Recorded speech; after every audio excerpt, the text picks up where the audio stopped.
অসংখ্য অগণিত অনন্ত পাথরের মধ্যে যেমন পরশপাথর সুদুর্লভ, তেমনি জগতে জীবগণের মধ্যে দুর্লভ হল শুদ্ধ ভগবৎ ভক্ত। এই জগতে সুদুর্লভ তম হল একজন শুদ্ধ নিষ্কিঞ্চন ভগবানের অনুরাগী প্রিয় শুদ্ধ ভক্তের। এই শুদ্ধ ভক্তি প্রাপ্তির উপায় কি?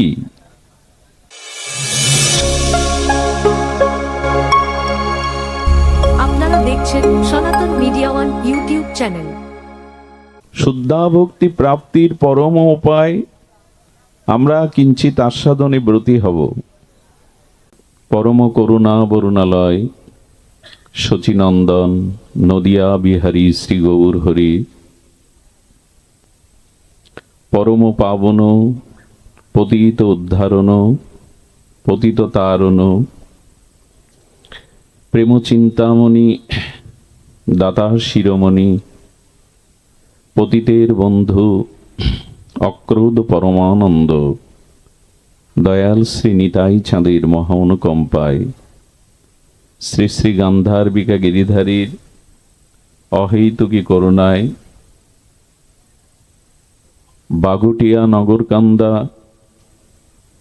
ফরিদপুরস্থ এই শ্রী অঙ্গনে দ্বিতীয় দিবসব্যাপী ভাগবতীয় ভক্তিযজ্ঞের সুধাযজ্ঞের যে পরম আয়োজন, সেই পরম আয়োজনে এই মহামহেন্দ্রক্ষণে অমৃতক্ষণে দ্বিতীয় দিবসীয় হরিকথার শুভারম্ভে প্রারম্ভে অস্মাদীয় পরমারাধ্য জীবন সর্বস্ব জীবনধন প্রাতঃস্মরণীয় পরম বন্দনীয় শ্রীশিল গুরু মহারাজের রাতুল আতুল চরণারবিন্দে পরার্ধ কোটি দণ্ডবত প্রণতি। সমাগত গৌড়ীয় আচার্য কুলতিলক বৈষ্ণবজন, ভক্তজন, সাধুজন, মহন্তজন, সুধীজন, শ্রদ্ধাশীলা ধর্মশীলা দেবী মূর্তি মাতৃশক্তি মাতৃগণ, সকল ভক্তচরণে সশ্রদ্ধ দণ্ডবত প্রণতি। এটা করতাল দেন, করতাল। সুধীজন, ভাগবত বলেন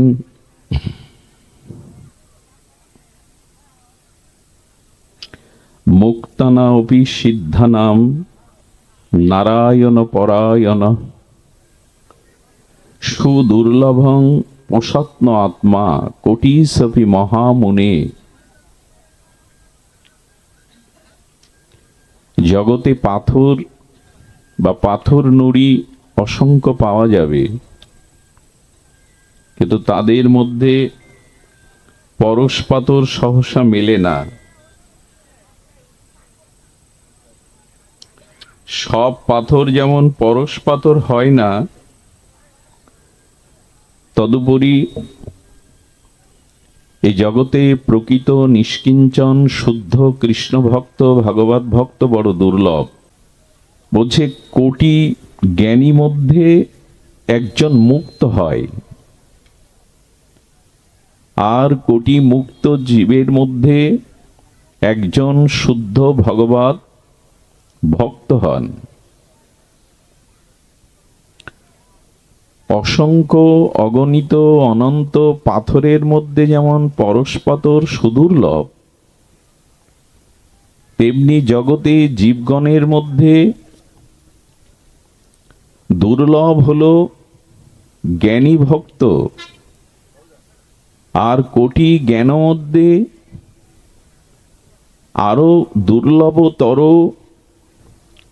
যারা মোক্ষ বা মুক্তিপ্রাপ্ত হন। আর এই কোটি মুক্ত মধ্যে সুদুর্লভতম দু একজন শুদ্ধ ভগবৎ ভক্ত।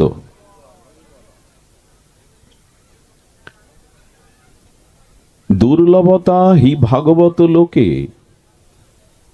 এই জগতে সুদুর্লভতম হল একজন শুদ্ধ নিষ্কিঞ্চন ভগবানের অনুরাগী প্রিয় শুদ্ধ ভক্তের।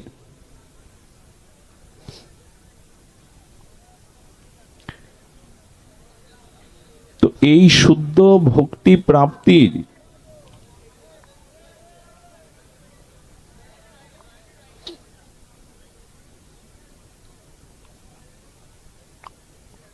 এই শুদ্ধ ভক্তি প্রাপ্তির উপায় কি? সুদুর্লভতম শুদ্ধা ভক্তির উপায়, শুদ্ধা ভক্তি প্রাপ্তির পরম উপায় আমরা কিঞ্চিত আস্বাদনে ব্রতী হব। দেখুন, ভগবানে আত্মসমর্পণ ব্যতীত, শ্রী ভগবানে সর্বস্ব আত্মসমর্পণ ব্যতীত, সমর্পিত ব্যতীত শুদ্ধ ভক্তিকে আমরা ঠিক অনুধাবন করতে পারবো না। ভগবানে আত্মসমর্পণ ব্যতীত, সর্বস্ব নিবেদন ব্যতীত শুদ্ধ ভক্তিকে আমরা বুঝতে পারবো না। দেখুন, জ্ঞানী, তত্ত্বজ্ঞ, মুক্ত এদের শাস্ত্রে লক্ষণ নির্ণয় করেছেন। এদের জানা, এদের অনুভবে আনা সহজ, কিন্তু ভগবানের প্রিয় মঙ্গলময় তার শুদ্ধ ভক্তের এই সুদুর্লভতর বোঝা অত্যন্ত কঠিন, বোঝানো তো আরো কঠিন। শ্রী ভগবানে পূর্ণ আত্মসমর্পিত না হওয়া পর্যন্ত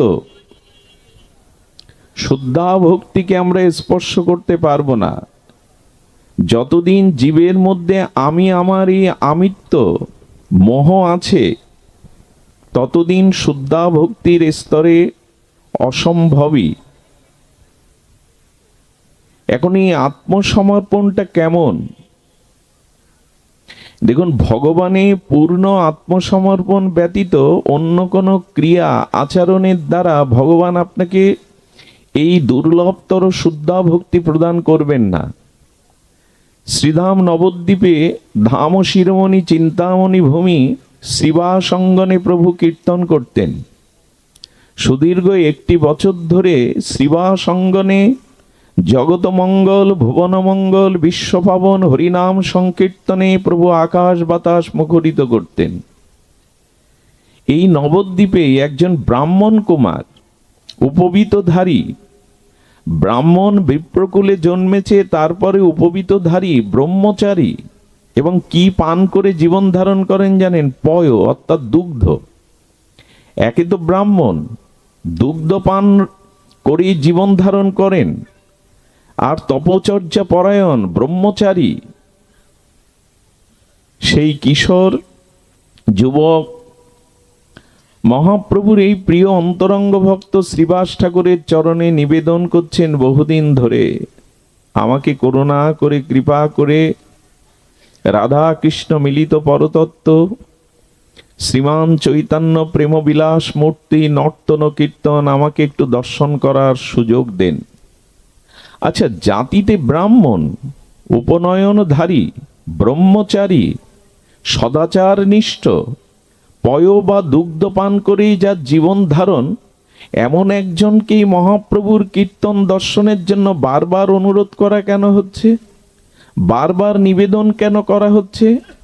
কারণ প্রেমের, সেই প্রেমের অধিদেবতা আমাদের গৌড়ীয় বৈষ্ণবের অতি নির্মঞ্চনীয় যে চরণ, সেই মহাপ্রভুর নর্তন কীর্তন প্রেম বিলাস, এটি দেখবার ভাগ্য দেবতার, ঋষিমুনি এটি তাদের নাই। মহাপ্রভুর এই প্রেম ও নর্তন কীর্তন দেখার ভাগ্য কার আছে? প্রভু যাকে কৃপা করেন। শ্রীবাস ঠাকুর এই যুবকের অনুরোধ উপেক্ষা করতে পারলেন না। বললেন, তুমি সাদা বস্ত্র আর অবগুণ্ঠিতা হয়ে মাথাটা ঢেকে তুমি দূরে বসবে, কারণ সকলের প্রবেশ অধিকার নাই। মহাপ্রভুর সেই প্রেম উন্মত্ত নর্তন কীর্তন রসরাজ মহাভাব মিলিত তনু প্রেম বিলাস মূর্তি দেখবার জন্য বড় পিপাসা। মুখটাকে বদনটাকে সাদা শ্বেতশুভ্র বস্ত্রাঞ্চলে ঢেকে মাঝে মাঝে গৌর সুন্দরের আজানুলম্বিত তপ্ত কাঞ্চনময় সেই শ্রীঅঙ্গের শোভা, তার নর্তন কীর্তন কীর্তন ও উল্লাস দর্শন করছেন। হঠাৎ মহাপ্রভু কীর্তন নর্তন একটু স্তিমিত করে বলছেন, শ্রীবাস, আমি কীর্তনে প্রেম পাচ্ছি না, আমি সংকীর্তনে আনন্দ পাচ্ছি না, বিজাতীয় কারো প্রবেশ কি আমাদের মাঝে ঘটেছে? শ্রীবাস লজ্জায় অবনত মুখ, কি বলবে বলুন। শ্রীবাস ঠাকুর মহাপ্রভুর বেদনা, তার প্রেম ও সংকীর্তনে রসভঙ্গ হওয়ায় শ্রীবাস ঠাকুর হাত জোড় করেছেন, বলছেন, ভয় নাই শ্রীবাস, বলো কোনো বিজাতীয় কারো প্রবেশ হয়েছে কিনা।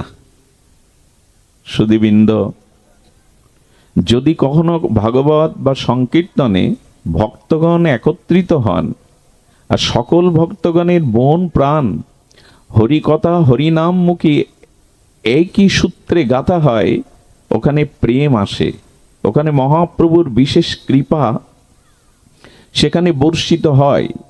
এই জন্য এক মন হওয়া দরকার। এই ভাগবত নিকেতন, এই হরিসভায় ভক্তদের শুভাগমন শুধু লোক ভিড় হলেই, লোকে লোকারণ্য হলেই অনুষ্ঠান সার্থক হবে তা নয়। সকলেই যদি একমনা হয়, সকলেই যদি হরিকথা উন্মুখ হয়, প্রত্যেকের মধ্যেই যদি চাতকের মতো হরিকথা হরিনামের পিপাসা উৎকণ্ঠা ব্যাকুলতা জাগে, ওখানেই ভগবানের প্রেম ভক্তি বর্ষিত হয়, ওখানেই মহামানবদের শুভ আগমন ঘটে। এরকম না, একবার দাও একবার, এরকম না যে যেখানে হয় হরিনাম সংকীর্তন সেখানে হয় মধুর বৃন্দাবন, এরকম না। হরিনাম হলেই ভাগবত হলেই বৃন্দাবন হবে এমন না। যেখানে হয় শ্রী ভগবানের নাম সংকীর্তন, সেখানে যদি হয় অনুরাগী শুদ্ধ ভক্তের আগমন, সেই ভক্তদের যদি ভগবত চরণমুখী এক মন হয়, ওইখানেই ভগবানের শুভাশিস ভক্তি প্রেম নেবে আসে। এক মন তো আমরা হতে পারি না, কোলাহল থামানো যায় না। আমরা চাতক শ্রোতা হতে পারি না। সুধীজন, সবসময় উপরে বসাটা সম্মানের পরিচয় নয়। নিচে বসলেও, এই কথা কেন বলছি, পেছনে আমরা যারা থাকি, অন্তরালে যারা থাকি, আমরা যে অযোগ্য তা নয়। যোগ্য ভক্তরাই যে সামনে বসে কৃপা পাবেন এমন নয়। দেখুন, উপরে বসলেই যে আপনি শ্রেষ্ঠত্ব আসন পাবেন তা নয়। আপনারা লক্ষ্য করেছেন,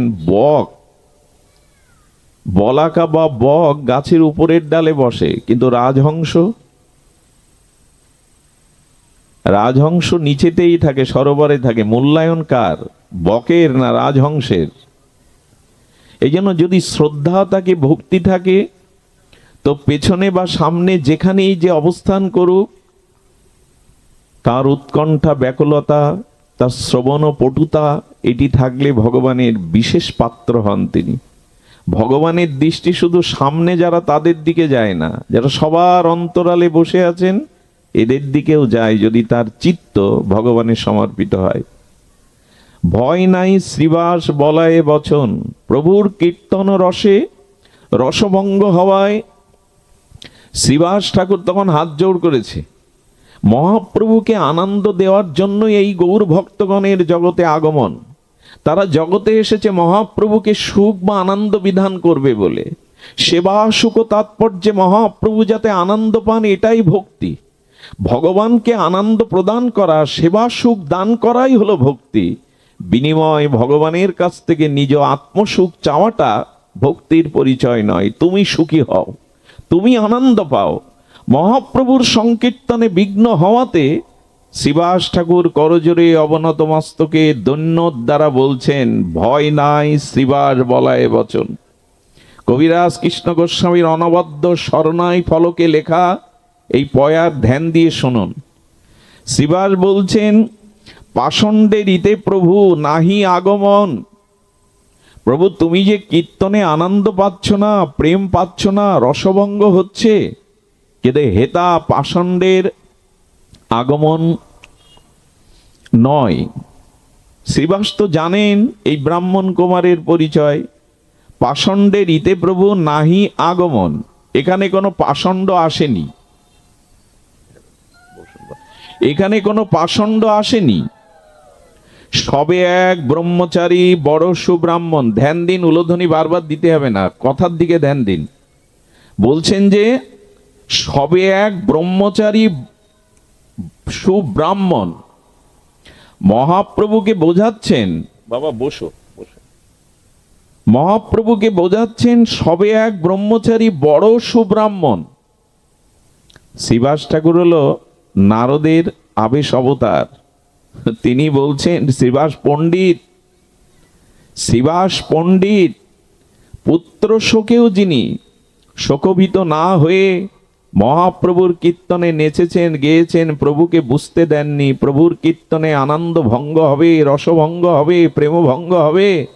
তাই মৃতপুত্র কাপড় দিয়ে ঢেকে এসে নৃত্য করে বলেছেন, কোনো অমঙ্গল হয়নি, আমার গৃহে কোনো অমঙ্গল আসেনি, তুমি মঙ্গলময়, তুমি সূর্য সম, তুমি যেখানে সেখানে অমঙ্গল প্রবেশ করতে পারে না। বড় পণ্ডিত না হলে, মহাপ্রভুর পরিকন্যা হলে এটা সবার পক্ষে সম্ভব? একমাত্র শিশুপুত্র মরে যাবে আর তাকে ঢেকে এসে প্রভুকে আনন্দ দেব বলে কীর্তন করব, নৃত্য করব, এ কি সম্ভব? সেই শ্রীবাস বললেন, সবে এক ব্রহ্মচারী বড় ব্রাহ্মণ। প্রভু তুমি কীর্তনে আনন্দ পাচ্ছ না কেন? কীর্তনে প্রেম পাচ্ছ না কেন? বারবার কীর্তন স্তীমিত করছো কেন? এখানে কোনো পাষণ্ডের আগমন হয়নি। পরিচয় দিচ্ছেন শ্রীবাস ঠাকুর, সবে এক ব্রহ্মচারী বড় ব্রাহ্মণ। পণ্ডিত পরিচয় দিচ্ছেন, সর্বকাল পয়পান নিষ্পাপ জীবন, সব সময় দুগ্ধ পান করে ভজন করে, নিষ্পাপ জীবন, উপবিদধারী ব্রাহ্মণ কুমার। এখানে তো পাষণ্ড আসেনি যে তোমার কীর্তনে বিঘ্ন হবে, তোমার রসভঙ্গ হবে। দেখিতে তোমার নিত্য শ্রদ্ধা তার বড়, তোমার এই নর্তন কীর্তন দেখতে তার বহুদিনের আর হৃদয়ের গভীর শ্রদ্ধা। সেই শ্রদ্ধার নিবেদন সে আমাকে জানিয়ে আসছে অনেক দিন ধরে। নিভৃতে আছায়ে প্রভু জানিয়াছ দৃঢ়।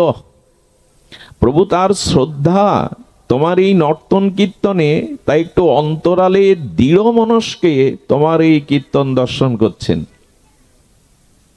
এর পরেও প্রভুর প্রেমে বাধা হবে? আপনারাই বলুন। আপনারা তো বিবেচক শ্রোতা, আপনারা তো যথার্থ ভাগবত অনুরাগী শ্রোতা। ঘুম আসছে মা? জেগে থাকো, চোখ খোলা রাখো।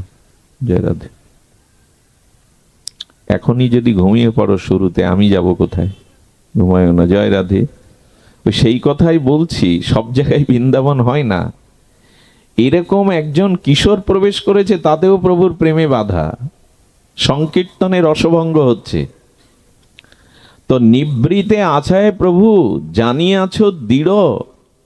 প্রভু নিভৃতে বসে তোমার কীর্তন শ্রবণ করছেন। আপনারাই বলুন, বিজ্ঞ শ্রোতা আপনারা বৈষ্ণব জন, শাস্ত্রজ্ঞ জন, এমন একজন দুগ্ধ পানকারী নিষ্পাপ ব্রাহ্মণ কুমার উপবিদধারী, তার আগমনে মহাপ্রভুর কীর্তন বিঘ্ন হবে? প্রভুর কীর্তন রসভঙ্গ হবে, প্রেমে বিঘ্ন আসবে, সংকীর্তনে রসভঙ্গ হবে। হলো তাই। কেন হলো এটা বলবার জন্য এই অবতারণা। ধ্যান দিয়ে শুনুন কেন প্রভুর এমন দশা হচ্ছে। শুনি ক্রোধ বেশে বলে প্রভু বিশ্বম্ভর। এ কথা শুনে কারো ক্রোধ হবে? আরো পতিত পাবন অবতারে এসেছেন, দয়ার ঠাকুর হয়ে এসেছেন, হ্যাঁ, তিনি করুণায় অবতীর্ণ হয়েছেন। শ্রীবাসের মুখে এরকম একটা কুমার বালকের কথা শুনে প্রভু ক্রোধ করবে? প্রভু ক্রোধ ভরে কি বলছেন শুনুন। শুনি ক্রোধ বেশে বলে প্রভু বিশ্বম্ভর, ঝাট ঝাট বাড়ির বাহিরে লইয়া কর। সবাই এটা হজম করতে পারবে না কথাটা। মহাপ্রভু বললেন ঝাট ঝাট, ওকে বাড়ির বাইরে বের করে দাও। কেউ ঘুমালে, কেউ তন্দ্রাচ্ছন্ন হলে, কেউ বিষয় কথা বললে যখন আমরা আপনাদের বলি এমন করবেন না, কিন্তু মহাপ্রভু করুণায় অবতার, পতিত উদ্ধারণ লীলাতে এসছেন, তিনি বলছেন ঝাট ঝাট বাড়ির বাহির করে দাও ওকে। জগৎ শিক্ষার জন্য মহাপ্রভু এই লীলা অবতরণ করালেন। তিনি বলছেন যে ঝাট ঝাট বাড়ির বাহিরে লইয়া কর, মোর নিত্য দেখিতে ইহার কোন শক্তি। আমার নিত্য দর্শন করবার জন্য ওর তেমন শক্তি যোগ্যতা আছে কি যে আমার নিত্য দর্শন করবে? মহাপ্রভু বলছেন কথাটি। মোর নিত্য দেখিতে ইহার কোন শক্তি, পয়পান করিলে মোহে হয় কি ভক্তি। দুধ পান করলেই আমাদের ভক্তি হবে? কিছু মনে নেবেন না। ভগবানকে নিবেদন করে পাওয়া প্রতিটি জীবের উচিত। বিশেষ করে মনুষ্য সমাজে যারা আছি, ভগবানের বস্তু, এই সৃষ্টির প্রভু তিনি, তিনি গতি, তিনি ভর্তা, তিনি সাক্ষী, তিনি প্রভু। সৃষ্টি স্থিতি যা কিছুর মূল অনাদি কারণ ভগবান। তাই যার বস্তু তাকে অগ্রে না দিয়ে পাওয়াকে অগ্রভোগ বলে। যার বস্তু তাকে অগ্রে না দিয়ে নিজে পাওয়াকে বলে অগ্রভোগ। কারণ যার বস্তু তাকে না দিয়ে আগে পেলাম, নিজে পেলাম, একে অগ্রভোগ দোষে দোষী হতে হয়। এই জন্য ভগবানকে নিবেদন না করে যারা পায়, গীতার মহাবাণীতে তাদের চোর নামে অভিহিত করা হয়েছে, অগ্রভোগ বলা হয়েছে। তার বস্তু তাকে না দিয়ে আগে পাওয়া, একে বলে অগ্রভোগ। এখন নিরামিষ যারা আমরা অনেকেই পাই, আমাদের অনেক অভিমান কাজ করে, আমি নিরামিষ পাই। নিরামিষ পেলেই, দুগ্ধপান করলেই, বছরে 6 মাস তীর্থ পরিভ্রমণ করলেই, দান ধ্যান যজ্ঞ করলেই তুমি ভক্তি পাবে, এমন নয়। এটা এমন কিছু বড় না যে দ্বারা তুমি প্রেম ভক্তি পাবে। প্রেম ভক্তি অনন্য বিষয়। মহাপ্রভুর মুখে শুনুন, মোর নিত্য দেখিতে ইহার কোন শক্তি, পয়পান করিলে মোহে হয় ভক্তি। তবে প্রভুকে প্রশ্ন করি তো আমরা, কিসে ভক্তি হয় বলো? ব্রাহ্মণ হলে হবে না, উপবিদধারী হলে হবে না, নিষ্পাপ জীবন যাপন করলে হবে না, দুগ্ধ পান করে ভজন করছি তাও হবে না, তাহলে কিসে হবে? কিসে তোমার ভক্ত হওয়া যাবে, ভক্তি পাওয়া যাবে? পয়পান করিলে কি মোহে হয় ভক্তি, দুই ভুজ তুলি প্রভু অঙ্গুলি দেখায়। আহা, একবার মনে মনে আঁকুন না, সেই 4.5 হাত প্রমাণ দীর্ঘ প্রভুর দিব্য আজান উলম্বিত বাহু তুলে তর্জনী উঁচু করেছেন প্রভু। বাহু তুলে তর্জনী কি বলছেন? পয়পানে কবু মোরে কেহ নাহি পায়, পয়পানে কেহ মোরে কবু নাহি পায়। দুধ পান করলে যদি কৃষ্ণ প্রেম পাওয়া যেত, বাছুরগুলো আগে পেত। বাছুরগুলো গাভীর দুধ ছাড়া অন্য কিছু পায় না। ফল খেয়ে যদি ভগবানের প্রেম ভক্তি হতো, বাদুড়গুলো আগে পেত। তীর্থে তীর্থে গাভীরাও তো ঘুরে বেড়ায়, কত শূকর কুকুরও ঘুরে বেড়ায়, এতে তার প্রেম হবে কি? তীর্থে ঘুরলেই প্রেম হবে এমন নয়। গঙ্গায় 3 বেলা স্নান করলেই যে আপনার ভক্তি হবে এমন নয়। গঙ্গায় তো ডুব দিচ্ছে হাঙর, কুমির, মাছ, মৎস্য প্রাণী সবসময় ডুব দিচ্ছে, ওদের ভক্তি কই? ভক্তি কিসে হবে? শ্রীমান মহাপ্রভু বলছেন শুনুন, চণ্ডালেহ মোহের শরণ যদি লয়। এই দেখুন, ব্রাহ্মণ হলেও হবে না, হ্যাঁ, আপনি শুদ্ধাচারী হলেও হবে না। বলছেন চণ্ডালেও মোহের শরণ যদি লয়। আহা, অনেকেই মনে করতে পারেন কার হবে? ব্রাহ্মণের হচ্ছে না তো চণ্ডালের হয়ে। প্রভু এবার মুখ খুলছেন, জগৎকে তার ভক্তি সিদ্ধান্ত স্থাপন করছেন। চণ্ডালও যদি আমাতে পরিপূর্ণরূপে আত্মসমর্পণ করে, অর্থাৎ আমার শরণ নেয়, সেও মরে মুঞ্চি তার জানিও নিশ্চয়। যদি চণ্ডালও আমার চরণে নিষ্কপটে শরণ নেয়, আত্মসমর্পণ করে, তবে যেন আমি তার, সে আমার। আহা, চণ্ডালেহ মোহের শরণ যদি লয়, সেহ মোর মুঞ্চিতার জানিও নিশ্চয়, সে আমার, এটা নিশ্চয় জেনিও। তাহলে মূল বিষয় কি আসছে? ভগবানে শরণ নেওয়া, পূর্ণ নিষ্কপটে ভগবৎ চরণে সমর্পণ করা, সমর্পিত জীবন। আর কি বলছেন? সন্ন্যাসীও যদি মোর না লয় শরণ। আহা, সন্ন্যাস নিয়েছে, ত্যাগ বৈরাগ্য নিয়েছে, কিন্তু সেও যদি আমার চরণে নিষ্কপটে, লোভ দেখানো না, কপট রহিত নিষ্কপট, এই জগতের মান মর্যাদা পদ প্রতিষ্ঠা আত্মসুখ প্রবঞ্চনা ত্যাগ করে যদি ধর্ম অর্থ কাম মোক্ষ এই চতুর্বর্গ ফল ত্যাগ করে এক আমার প্রীতির জন্য আমার চরণে শরণ নেয়, চণ্ডালেরও আমি নিশ্চয়, কিন্তু সন্ন্যাসী হয়েও যদি শরণ না নেয়, সেহ মোর নহে সত্য বলিল বচন। আহা, এই জন্য ঘর ছাড়লেন, হ্যাঁ, গৌরিক বসন নিলেন, তো সেটা নিলেও হবে না। মহাপ্রভু বলছে যদি আমার চরণে শরণ না নাও, কিছু অপরাধ নেবেন না। ত্যাগ এমন না, আমি বাড়ি আমার জন্মস্থানের ঘর ছাড়লাম, গিয়ে উঠলাম 5 তলায়, একটা ঘর ছেড়ে আর একটা ঘরে উঠলাম, এতে সন্ন্যাসের কি মহিমা? ঘর তো ছেড়ে আর একটা ঘর পেলাম, আরো বড় ভালো ঘর পেলাম। আচ্ছা, পুত্র কন্যার প্রতি মোহ ত্যাগ করলাম, এরই নাম তো সন্ন্যাস। ব্রহ্মচর্য নিলাম, কিন্তু কোন কোন শিষ্যের প্রতি পুত্র কন্যার থেকে আরো মোহ এসে গেল। এই যে ত্যাগ, এই ত্যাগ মহাপ্রভুতে সন্তুষ্ট নন। আচ্ছা, গৃহের জমি জমা অর্থবিত্ত ছেড়ে দিলাম, এই জন্য তো সন্ন্যাস নিলাম, কিন্তু সন্ন্যাস নেওয়ার পরে অর্থবিত্ত ব্যাংক ব্যালেন্সের প্রতি আরো মোহ বেড়ে গেল, আরো হিসাব নিকাশ বেড়ে গেল, একে কি বলবেন? সন্ন্যাস? আর বর্তমান কলিযুগে এটাই বেশি হয়, সকলের জন্য নয়, কিন্তু মাদিস জীব আবেগে তাড়িত হয়ে ঘর ছেড়ে দেয়, কিন্তু বড় ঘরে গিয়ে ওঠে, অর্থবিত্তের মায়া ছেড়ে দেয়, কিন্তু সেখানে গিয়ে আর অর্থবিত্তের জঞ্জালে জড়িয়ে যায়। পুত্রকন্যার প্রতি মমতাই যদি ছেড়ে গেলে, তা আবার কোন কোন শিষ্যের প্রতি এত গাঢ় মমতা কেন? সে না হলে চলবে না।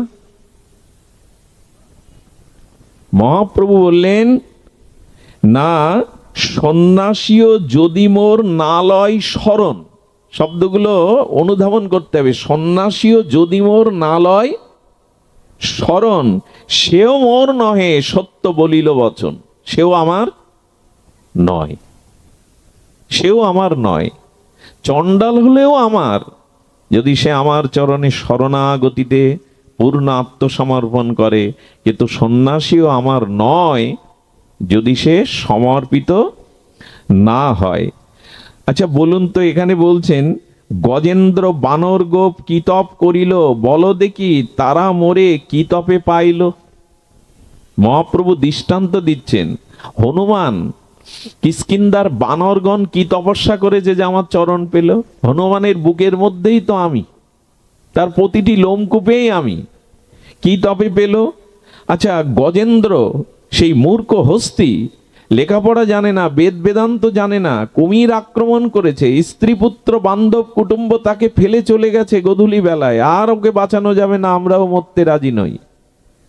সেই সুর উঁচু করে ভগবানের নামও জানে না, তবু ডাকলেন, গজেন্দ্রকে প্রভু উদ্ধার করলেন। কি তপস্যা ছিল, কি তার ত্যাগ বৈরাগ্য ছিল।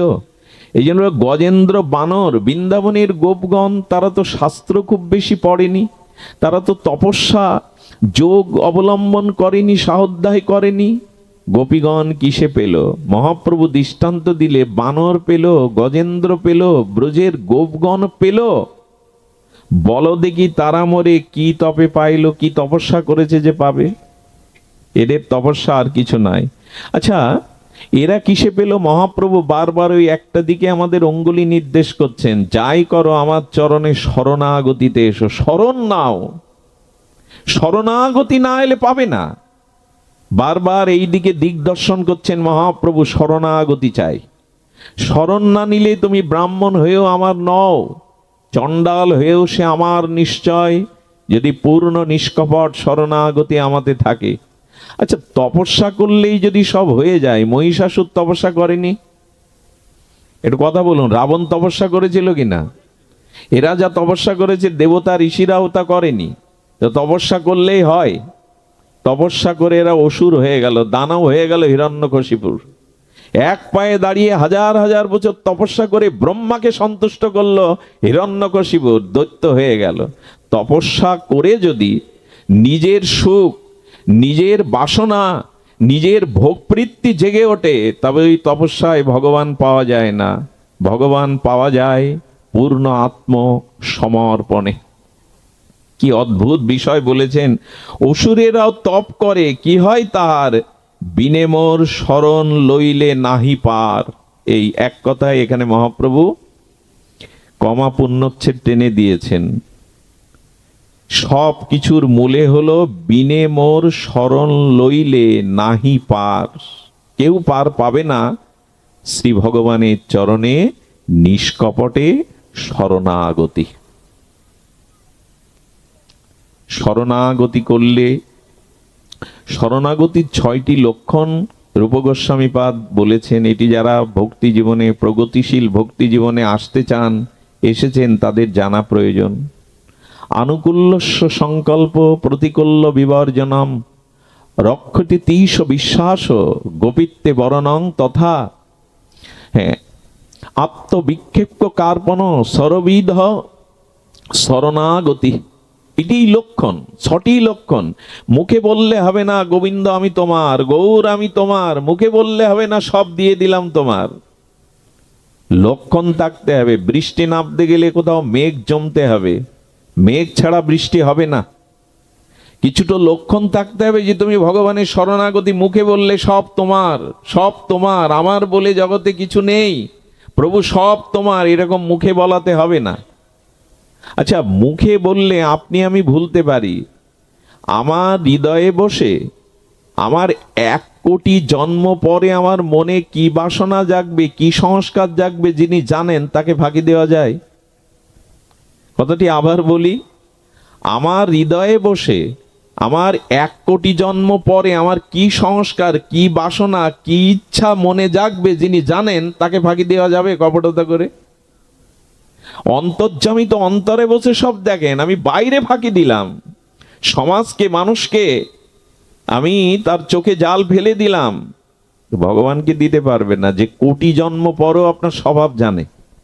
1 কোটি পরের জন্মে আপনার সংস্কার, স্বভাব কেমন, অন্তর্যামী যিনি জানেন, তাকে কোথায় ফাঁকি দেব আমরা? তাকে ফাঁকি দিতে গেলে নিজেই ফাঁকিতে পড়ে যাব।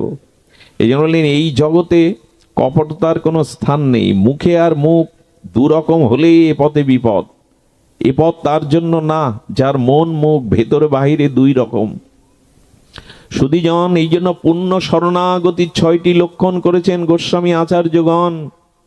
সেটি হলেন আনুকূল্যস্য সংকল্প, ভগবানের অনুকূল প্রীতি সেবাময় বিষয়গুলো গ্রহণ করতে হবে, যাতে ভগবানের আনুকূল্যময় প্রীতি সুখ আনন্দ হয়, শুধু সেইটুকুই গ্রহণ করতে হবে। প্রাতিকূল্য বিবর্জনাম, যা ভগবানের আনন্দ প্রীতি সেবার অন্তরায় বাধা, তাকে ত্যাগ করতে হবে।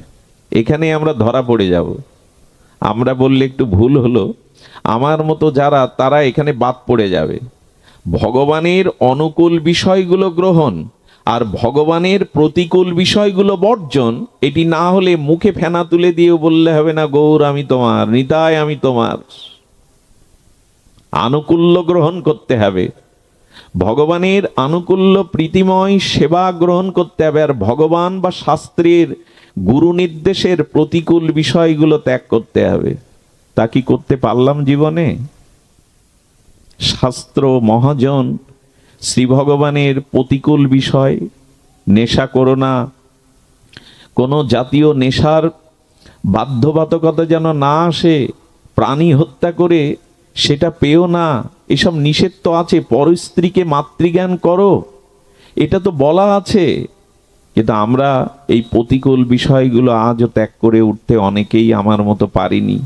যারা পারিনি তাদের জন্য এই জন্ম মৃত্যু জরা ব্যাধি কাল কবলিত অভিশাপ মুক্তি কোনো কল্পেই সম্ভব নয়।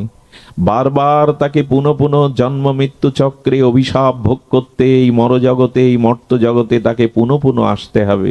পুনঃ পুনঃ এই জরা ব্যাধি মৃত্যুময় সংসারে অভিশাপ বহন করতে হবে। এই জন্য খুব দ্রুত ভগবানের শাস্ত্রের অনুকূল বিষয় গ্রহণ করুন, প্রতিকূল বিষয়কে বর্জন করুন। একদিনে হবে না, কিন্তু অভ্যাস চালিয়ে যেতে হবে। দিনের পরে দিন, মাসের পরে মাস, বৎসরের পরে বৎসর, জীবনের প্রতিটি ক্ষণে এই চেষ্টা করে যেতে হবে। 2 পা এগিয়ে যেন আর 10 পা পিছিয়ে না যায়। যে পাটা ভগবানের পথে, ভক্তির পথে, ভজনের পথে ফেলেছি, আর একটা পা এগিয়ে না যেতে পারি ক্ষতি নেই, ওই পাটা যেন আর পিছনে না টানি। এইগুলোই সতর্ক হতে হবে। শুধু অনুষ্ঠান ধর্ম নয়, লাইট, প্যান্ডেল, বড় বক্তা, হরি কথার উচ্ছ্বাস বয়ে যাওয়া, এইগুলি নয়।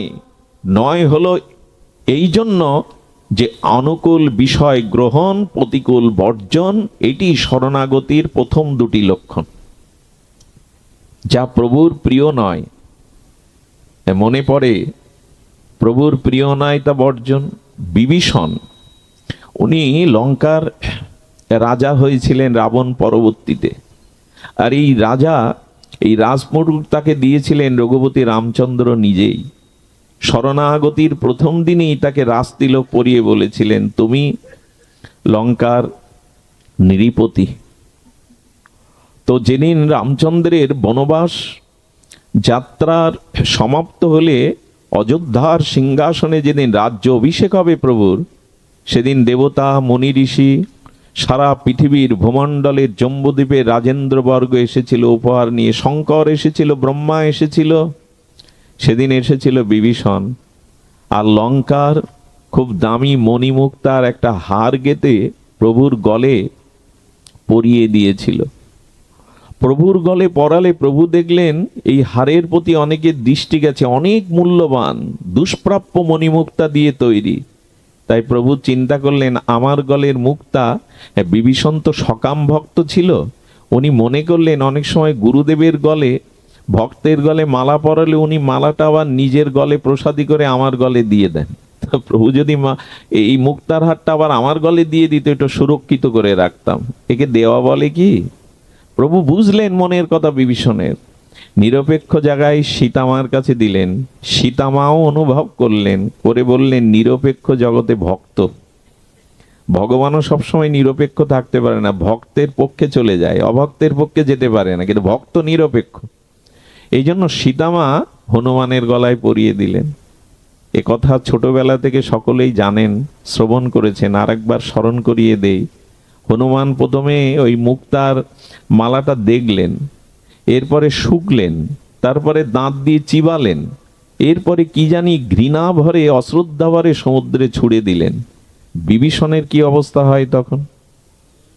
পৃথিবীর দুষ্প্রাপ্য মণিকাঞ্চন দিয়ে যা প্রভুর গলে, যার জন্য রাজা হয়েছেন, প্রভুর গলে পরালেন, ফেলে দেওয়ার পরে প্রশ্ন উঠল।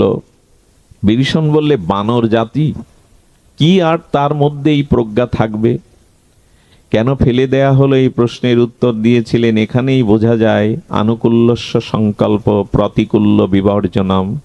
হনুমান বলেছিল, যাতে আমি মালাটি দেখলাম, খুব নিরীক্ষণ করে দেখলাম। প্রথমে দেখলাম প্রভুর নাম আছে কিনা ওতে, দেখলাম নাম অঙ্কিত নাই। এরপরে দেখলাম প্রভুর প্রসাদী গন্ধ আছে কিনা ওতে, প্রসাদী গন্ধ। দীর্ঘদিন একটা বস্তু ব্যবহার করলে ওই ব্যক্তির স্বতন্ত্র ব্যক্তিত্বের গন্ধাদি ওর মধ্যে প্রবেশ করে, ওর মধ্যে অণু, জীবাণু বা পরমাণু রূপে অনেক কিছু প্রবেশ করে। এই জন্য অসুস্থ ব্যক্তির কাপড় চোপড়, গামছন্নকে ব্যবহার করে না, কারণ ওর মধ্যেই তার জীবাণু সুরক্ষিত থাকে।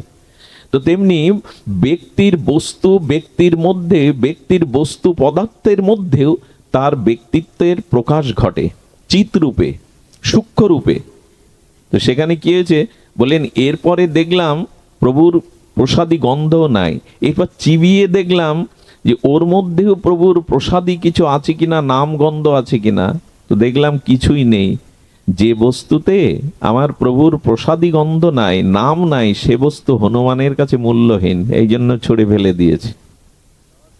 প্রভুর যা প্রিয় নাই তা আমি গ্রহণ যাতে প্রভুর কোনো সম্বন্ধ নাই, প্রিয়তা নাই, সে বস্তু আমার কাছে প্রিয়, এরকম কবে হব আমরা?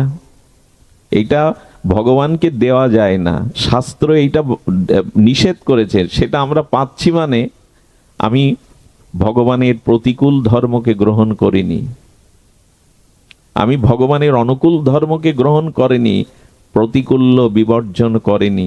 হনুমান অবশ্য প্রমাণ দিয়েছিল। বিভীষণ বলেছিল, রামবিহীন হ্যাঁ তুমি বাঁচতে পারো না, কোনো জিনিস গ্রহণ করেন যদি এই দেহটা ধারণ করে আছো কেন? তোমার দেহের মধ্যে কি রাম?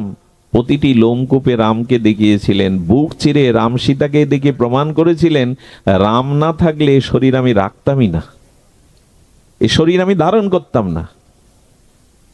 এই জন্য ভগবানের অনুকূল বিষয় গ্রহণ আর প্রতিকূল বিষয়গুলো বর্জন করুন, নাহলে এ পথে কিছু পাওয়া যাবে না। ওই তো মহাপ্রভু বললেন, সন্ন্যাসী হলেও সে আমার না, চণ্ডাল হলেও আমার, যদি এই শরণাগতির লক্ষণে সে আসে আমার পথে। শাস্ত্রের প্রতিকূল বিষয় ত্যাগ করুন। প্রতিকূল বিষয় 4টি বলেছেন: জুয়া, নেশা, পরস্ত্রী গমন, প্রাণী হত্যা করে আহার করা।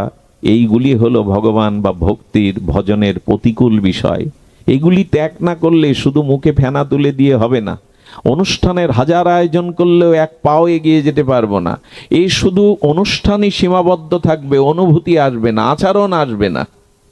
এই জন্য নিবেদন করব, আনুকূল্যস্য সংকল্প প্রাতিকূল্য বিবর্জনম রক্ষতি তিসি বিশ্বাস। ভগবান আমায় রক্ষা করবেন, তিনিই আমার আশ্রয় দাতা, তার চরণই আমার নির্ভয় স্থান। এরকম দৃঢ় সংকল্প বুদ্ধি যার এসেছে, শরণাগতির 3য় লক্ষণ। তিনি রক্ষা করবেন আমায়। আমার রক্ষাকর্তা এই জগতে অন্য কেহ নাই। শ্রী গৌর হরি আমার নির্ভয় স্থান, দেবতাদেরও নির্ভয় স্থান, সকলের নির্ভয় স্থান গৌর চরণ, গোবিন্দ চরণ, শ্রীগুরু চরণ। এইখানেই নির্ভয় ধর্মে অনার্পিত চরিত যুগে, এই করুণার যুগে আমরা সামান্য এগিয়ে গেলে তিনি এগিয়ে আসবেন। কিন্তু বাধা কোথায়, অন্তরায়টা কোথায়, সামান্য একটু আস্বাদন করি। অন্তরায় কি জানেন? ভগবান শঙ্কর পার্বতীকে বলছেন, শ্রী ভগবান বারবার কেন জগতে আসেন, লীলা করেন? পার্বতীর এই প্রশ্নের ভগবান শঙ্কর উত্তর দিচ্ছেন, ধ্যান দিন। অনুগ্রহায় ভূতানাং মানসিং তনমাশ্রিতম ভজতে তাদৃশী ক্রিয়া য সূত্রা তৎপর ভবেত। ভাগবতজি ভগবান এই শ্লোক বলেছেন, অনুগ্রহায় ভূতানাম মানসিং তনমাশ্রিতম, অর্থাৎ ভগবান বারে বারে এই মনুষ্য শরীর ধারণ করে কেন এই জগতে লীলা করেন, তার কারণ ভগবান শঙ্করের মুখে শুনুন। ভগবান জগতে আসেন, এর অনেকগুলো কারণের মধ্যে একটি কারণ ভগবান শঙ্কর মাতা পার্বতীকে দিয়ে জগৎকে শোনাচ্ছেন। একবার শঙ্করজি বলছেন, ভগবানের গুণ অনন্ত। অনন্ত কাকে বলে? যাকে অন্ত করা যায় না। ভগবানের গুণ অনন্ত। আর আমাদের জীবের, আমাদের বলতে ভুল হলো, আমার মতো জীবের অনন্ত দোষ। ভগবানের অনন্ত গুণ আর আমার দোষ গুণে বলা যাবে? বলতে পারবেন? আমি তো পারবো না, আমার দোষ কত জন্মের কত দোষ, এ গুণে বলা যাবে না। এই জন্য শাস্ত্র বলছেন, ভগবান তোমার গুণ যেমন অনন্ত, তেমনি আমার মতো জীবের দোষও অনন্ত। এই অনন্তে অনন্তে যদি সামনাসামনি হয়, তাহলে জীব ভগবানকে কি বলবে? বলে, প্রভু দেখো, তোমার কোনো প্রতিযোগী থাকা উচিত নয়। একই চেয়ারে দুজন প্রধানমন্ত্রী বসতে পারে না। একই ব্যাসপীঠে আমরা 2 জন পাঠ করতে একই সাথে পারবো না। তো প্রভু তোমার কোনো প্রতিযোগী থাকা উচিত নয়। ভগবান বলছে, কেমন? বলেন, আমার অনন্ত দোষ আর তোমার অনন্ত গুণ, এই দিক দিয়ে আমি আর ওদিক দিয়ে তুমি, এক হলো না। তোমার এই অনন্ত গুণের কোনো প্রতিযোগী যেন না থাকে। ভগবান বলছে, তাহলে কি করতে হবে? বলে, এক কাজ করো প্রভু, তোমার প্রতিযোগী রাখবে কেন? তুমি আমার অনন্ত দোষকে শোধন করে নাও, তাহলেই তুমি অনন্ত গুণময় রূপে তোমার স্বীকৃতি হবে। আমার দোষ স্খলন করে নাও, আমার অনন্ত দোষ আবার তোমার অনন্ত গুণ। তোমার প্রতিযোগী কেন থাকবে? তুমি আমার দোষকে স্খলন করে দাও, শোধন করে নিয়ে তোমার করে নাও, যাতে তোমার অনন্ত গুণের প্রতিযোগী কেউ না থাকে। দেখুন, বিনয় পত্রিকায় কথাটি ধ্যান দিয়ে শুনবেন আশা করছি, খুব মার্মিক কথা। যেমন এই মালা গেঁথে দেখবেন এইখানে একটু বড় ফুল দেয়, চেন করলে এখানে একটা লকেট দেয়, ওইটা খুব শোভা পায়। যেমন হাজার কথার মধ্যে এই কথাগুলি ওই লকেটেরই মতো। এখানে একটা স্থূল পদ্ম দিলে যেমন মালাটা শোভা হয়, এই কথাটাও তেমন শোভা। বিনয় পত্রিকায় গোস্বামী তুলসী দাস একদিন রামচন্দ্রের সভাতে উপস্থিত। সভাতে গিয়ে অবনত মস্তকে সাষ্টাঙ্গে প্রণাম করে বলছেন, প্রভু, আপনার সবাই এসে দেখলাম এখানে একটি বিষয়ের কমতি আছে, আর সেটা আমি ছাড়া কেউ পূর্ণ করতে পারবে না। ভক্তের ভাষা এমন হয়। প্রভু রামচন্দ্রের সবাই গিয়ে বলছেন এখানে একটি কমতি আছে, কম আছে, আর আমি ছাড়া সেই কমতি পূর্ণ করতে পারবে না। পাশে যারা ছিল তারা বলছে, বাহ, প্রভু রামচন্দ্রের এই রাজসভার মধ্যে কারা আছে একবার দেখেছো? ঠাকুর লক্ষ্মণ, ভরত, শত্রুঘ্ন, হনুমান, অনন্ত ঋষিমণি, অযোধ্যাবাসী। তুমি বলছো এখানে অপরিপূর্ণ, আর তুমি সেটা পূর্ণ করবে? এত অদ্ভুততা তোমার।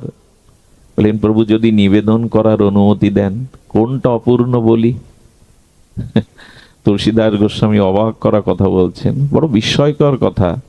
বললেন, প্রভু, তোমার অনন্ত নামের মধ্যে, অনন্ত গুণের মধ্যে একটা গুণ, একটা নাম হলো তুমি পতিত পাবন। ভগবানের অসংখ্য নামের মধ্যে একটা নাম পতিত পাবন। তো প্রভু, তোমার সভাতে এসে দেখলাম এই নামের সার্থকতা নাই। কারণ ঠাকুর লক্ষ্মণ, হনুমান, ভরতজি, ঋষিমুনিরা এরা কেউ পতিত নন, এরা তোমার প্রিয় অংশ, শক্তি, ভক্ত। কিন্তু এইখানে একটা জিনিসের যেটা কমতি আছে, আমার মতো পতিতের কমতি আছে। তাই আমি এসে বলছি, আজকে তোমার যেটা কমতি আছে এটা পূর্ণ হবে। আমি পতিত, আমার থেকে পতিতে ব্রহ্মাণ্ডে আর কেহ নাই। এখন প্রভু তোমার পতিত পাবন নাম সার্থক করো। আমার মতো পতিতকে যদি তুমি উদ্ধার না করো, প্রেম না দাও, তাহলে পতিত পাবন তোমার এই নামের সার্থকতা হবে না, এটাই অপূর্ণ থাকবে। তুমি আমাকে পতিত পাবন করে নাও প্রভু, আমাকে পতিত পাবন করে নাও। রামচন্দ্র বিস্ময় চোখে তাকিয়ে আছেন। ভরসা কিন্তু এই জায়গায়, আমি এতক্ষণ যা বললাম, ভরসা কিন্তু এই জায়গায়। উনি পতিত পাবন আর আমি পতিত। ভরসা এই জায়গায়। নাম যখন তোমার পতিত পাবন, পতিত উদ্ধারণে যখন তুমি আসো দয়া করে, কৃপা করে, তখন এবার আমি বাদ পড়ব না। এইবার আমার ভরসা জেগেছে। আমার হাজার অবগুণ থাকলেও, পতিত হলেও, তুমি তো পতিত পাবন, তুমি নিশ্চয়ই আমাকে ফিরাবে না। আর এটাই ভগবানের করুণা। তার করুণায় অবতীর্ণ হয়েছেন, এই জন্য এবার পতিতকে ফেরাবেন না। কুষ্ঠ বিপ্রের গায়ে কুষ্ঠ, স্ত্রী পুত্র সব ফেলে দিয়েছে, ত্যাগ করে দিয়েছে। পোকাগুলো গা থেকে ঝরে ঝরে পড়ছে, সেই পোকাগুলো আবার ক্ষত ঘায়ের মধ্যে লাগিয়ে দেয়। গৌর হরি একে গিয়েও বুকে জড়িয়ে ধরেছিলেন। সবাই ত্যাগ করেছিলেন, কিন্তু গৌর যখন মহাপ্রভু জড়িয়ে ধরতে যাবে কুষ্ঠ বিপ্র বাসুদেবকে, বললেন ছুঁয়ো না। প্রভু সবাই ত্যাগ করেছে, ছুঁয়ে না। বললেন, কাছে যদি না আসতে দেবে, গৌর বলে কেন ডাকলে? দাও, জন্ম জন্মান্তরের পাপ অপরাধ যা কিছু আমায় দাও, এটি নেওয়ার জন্যই আমি অবতীর্ণ হয়েছি গলিতে। প্রেম গাঢ় আলিঙ্গন দিয়ে চিন্ময় করে দিলেন তাকে। এর থেকে পতিত পাবন কাকে পাবেন? ভরসা কিন্তু এখানে একটা আছে। আমি পতিত, তুমি পতিত, উদ্ধারণ, তুমি পতিত, এই নাম সার্থক করো প্রভু। মৌসম পতিতে জগতে আর দ্বিতীয় পাবে না তুমি। সুধীবৃন্দ, এটা যেমন ভক্তের দন্য থাকতে হবে প্রেম ভক্তি লাভের, আমি উপায় বলছিলাম, পরম উপায় বলছিলাম,